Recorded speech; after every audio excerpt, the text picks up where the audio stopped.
Before we dive into the story, please consider subscribing to my channel, turning on notifications, and letting me know where you're watching from in the comments. Once, there was a happy family with a father, a mother, and their two children, a son and a daughter. Sadly, the mother became sick and passed away when the children were still young. The father remarried, hoping his new wife would care for the children. At first, the stepmother was kind, but she soon showed her true colors. When the father was home, she acted nice. But as soon as he left, she was mean and cruel to the children. She punished them for no reason and often sent them to bed hungry. The children lost their happiness and looked sad all the time. One day, the father noticed how unhappy his children were. He thought, "My children are not being cared for properly. I'll take them somewhere they can be happy." The next morning, he took them to a field and spent the whole day with them. The children played and laughed, just like they used to when their mother was alive. Seeing them happy brought a smile to the father's face, but his heart was heavy. He couldn't bear to leave them alone, but he also didn't want them to suffer at home. Finally, the father made a hard decision. He hugged the children and said, "My dear children,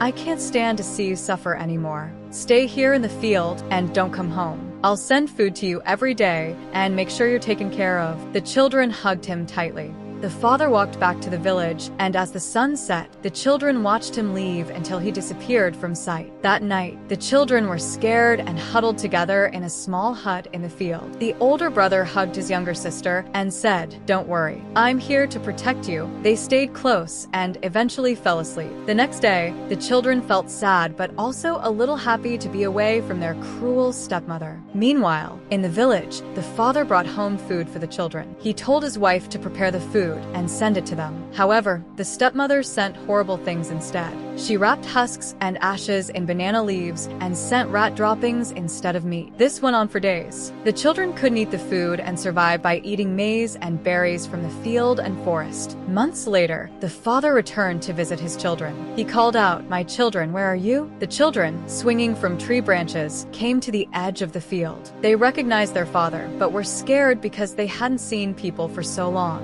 The father said, "Don't be afraid. It's me, your father." They climbed down the trees and asked, "Father, why did you take so long to visit us?" "I've been busy," the father replied. "Come, I've brought food for you." The children shook their heads and said, "We don't eat human food anymore. We live as monkeys now, eating what the forest provides. Our stepmother sent us husks, ashes, and rat droppings instead of real food." They showed him what their stepmother had sent. The father cried and grew very angry. "Father, don't cry or be angry," the children said. "It's not your fault. We know you love us, and we love you no matter what happens." The father wiped his tears and said, "If you choose to live as monkeys, promise me you'll never return to where people live. Stay in the forest, and if you eat people's crops, do it when they're not there." The father left, heartbroken. Back at home, he said nothing for days. His wife sensed something was wrong and tried to please him, but he ignored her. One day, the father finally spoke. He said, "I married you so you could care for my children. When you married me, you became their mother. If you truly loved me, you would have loved and cared for them like your own." He looked at her and said, "I can't live with you anymore. Go back to your father's house and tell them why I sent you away." She begged for forgiveness, but the father did not change his mind. He sent her back to her family. Thank you for watching. Subscribe to discover more enchanting tales and rich traditions from the comfort of your home.